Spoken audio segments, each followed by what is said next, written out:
Alrighty, ladies and gentlemen and non-binary people, welcome to the Road to Bonelabs duck season video. I just referenced this that I've had some issues trying to record By high duck kick. season, so this is me That's trying literally to how you talk play this about game. it I'm in a so different sorry light that you guys have to watch it like and this. actually discuss things with everybody.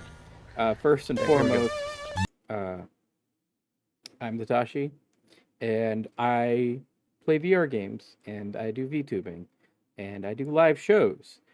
We had to do this as a live show, hence why there's a little bit of a hiccup. But any which way, I've tried to review this, but I've run into like multiple issues. First and foremost, we had tried recording the PC version and the VR version, both to dismay. That's why in the background on the bar TV, you can see the stream of duck season. Any which way, best way to describe the situation I've had to deal with is just trying to like back up information for it, or even like edit it has been a literal nightmare. It just has not come out great. So we're gonna just talk about it here. We're gonna give you some information about it and whether or not you should play it leading up into Bonelabs. First and foremost, if you have no idea what Stress Level Zero is, Stress Level Zero is a VR game development company that has put out a couple games. The first game being Hover Junkers, which was a Kickstarter type game, which came out in I think 2017. Don't quote me on this. I'm not looking up the information as I sit here. I've tried to remember it every time I've read the script, but this is the one time I forget. However, Duck Season came out a while ago, and then Boneworks came out, I think, 2 years ago. So while I sit here real quick, Duck Season, just get this out of the way. Duck Season.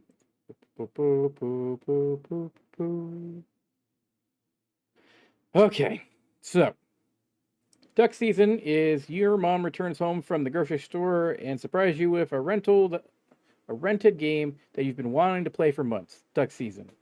As you play over the course of the day, it becomes apparent something is different about the game as strange and spooky events begin to unfold. Can you solve this mystery before the disaster strikes? Pick up your rifle and get ready for a horror experience like no other. Duck Season is a throwback to the golden age of 1980s gaming movies with a hint of horror in a Spielbergian universe. Relive a slice of childhood as you're transported to the era of familiar memory and play out the dark story that unfolds over a single day/night as your imagination takes over. 9 unique endings, 11 mini games to play on your King Bit entertainment system, which was Gammon, which we'll get to that in a second. Easter eggs and hidden secrets throughout. Realistic virtual environments, multiple short films found on VHS tapes, and additional mysterious subplots. So, you basically play as an 8-year-old or just a young boy named David, whose mom rents the game Duck Season. Duck Season, of course, is a Kingston Gaming cartridge. It's kind of the whole system is made by Gammon, and it's basically their take on Nintendo. And then Apple was Monogon, which you'll see in Boneworks. We will be doing Boneworks on the channel. We'll be streaming it again. I've lost all the old VODs, so I do apologize. But leading up to Bonelabs, we'll be doing that again and then discussing what's going on there. But all you really need to know is Gammon is a competitor to Monogon, which Monogon is in Boneworks. So you play Duck Season, which the kid, David, sits back in the living room and plays while you play as the character in the video game. Which, if you ever played Duck Hunt before, it's Duck Hunt. Like, I mean, it's basically you have a shotgun, which it's got a really weird shooting mechanic where the shotgun is in your right hand or your left handed, depending on the settings that you use. You reload by reaching out your hand and pressing like a trigger button, which would force grab a shotgun shell and you would put it into the chamber. However, when you hold the shotgun, you have to hold it exactly where the pump is. It won't actually like hold it in place. So what you want to do is kind of like extend your arm a bit and get it in just the right spot for it to really count as a reload when you need to reload.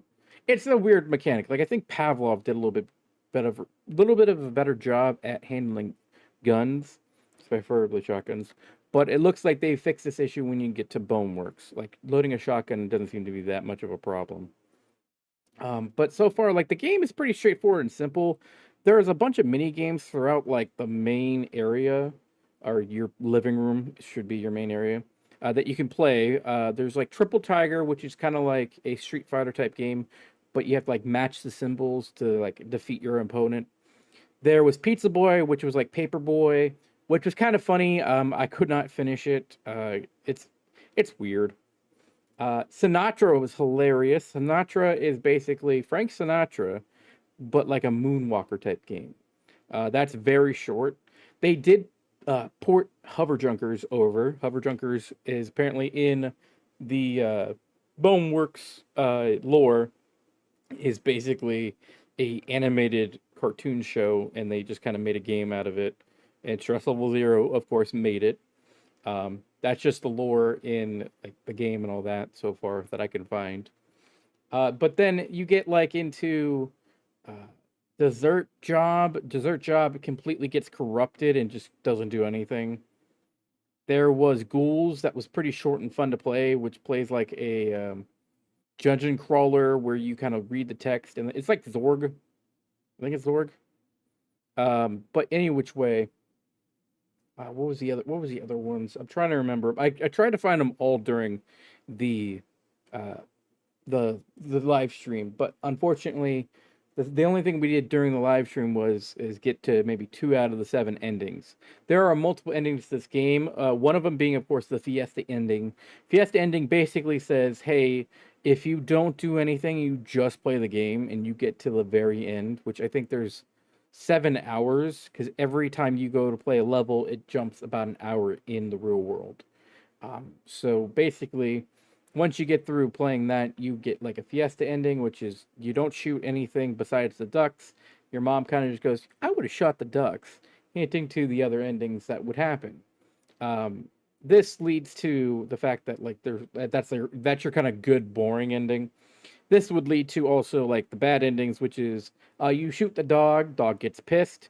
Dog, of course, is a cryptid, which is legendary in the Boneworks lore. You will find in like a magazine, I think in hour 5 or hour 6, it has like messages that you'll actually use in Boneworks. They actually tell you certain locations in Boneworks that are like safe, have ammunition, a bunch of other stuff that are kind of reliable to players if they've played like Duck Season and they followed the lore a little bit.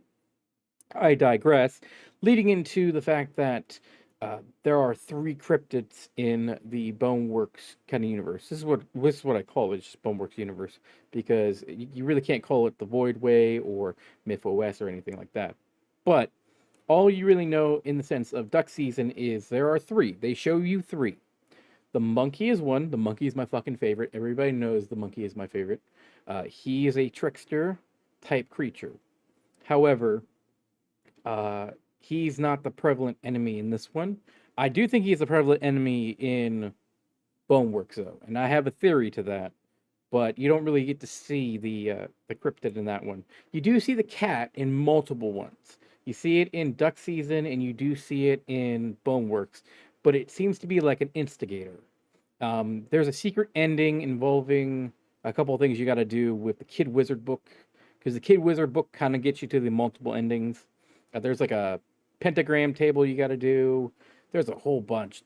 But all you got to really know is the cat kind of thanks you for opening up a void way, telling you that people were very stupid for opening up the void way, and then leads to a door that says dead air. I think it was dead air. It had something to do with a radio tower, but it basically hints to the fact that the cat cryptid will be in that game, which has not been released, which is kind of hinted to the fact that it might be Bonelabs, but we don't know yet. Oh, you do see next to it the Boneworks door. Boneworks being like the main kind of like jelly jam kind of a thing. It's in the center of everything. This because it actually gives a lot of the lore to what's going on around stuff, and Duck Season just kind of was a catalyst. But the dog being the cryptid enemy of this game, which was a kind of like, I would say, a demon type character. We don't really know. It could have been like a crazy guy that just loved duck season. We don't know. The lore is very weird when it comes to this. There is like game theory stuff out there, if you want to dig, deep enough into the lore. But honestly, the bare bones of it is the dog is kind of just in the game, and you have to fight the dog. And that's how you get the bad ending. Is basically you would just shoot the dog, and it triggers the bad ending. But there's three bad endings. There are you kill the dog in the TV. It's basically what happens. The dog kills your mom. No spoilers here. I'm just going to spoil it all. The dog kills the mom, and then you go into the TV to fight the dog. If you fail to fight the dog, you get stuck in the TV forever, and that's it. Game over.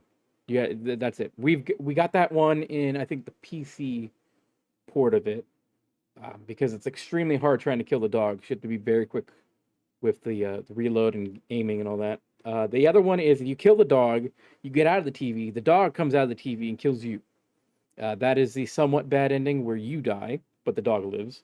And then the other one is you kill the dog and you live.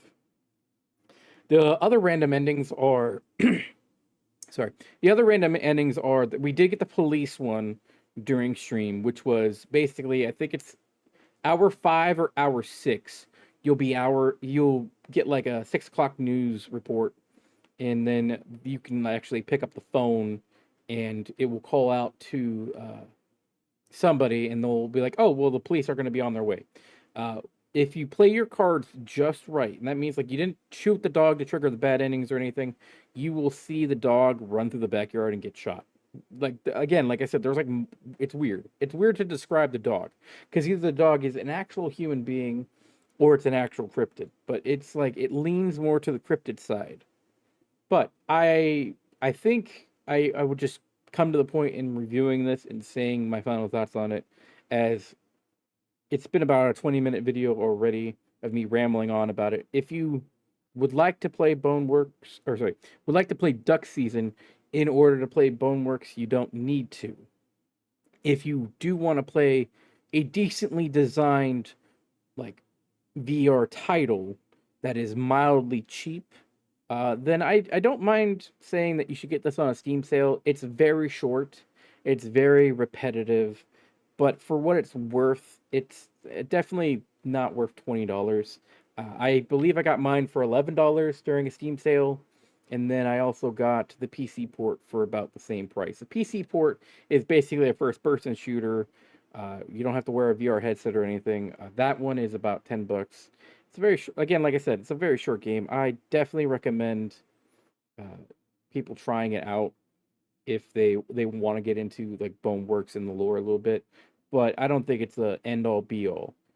Coming up next, we'll be looking at for Road to Bonelabs. We'll be taking a look at, of course, Boneworks with Monogon, with the Void Way, and Arthur Ford. If you liked the video, please hit the like and comment what your favorite part of Duck Season is. Are you excited for Bonelabs? Let me know if you've ever played Boneworks. And as always, guys, love each other, and I'll catch you guys in the next video. I am Takashi. I'm signing off.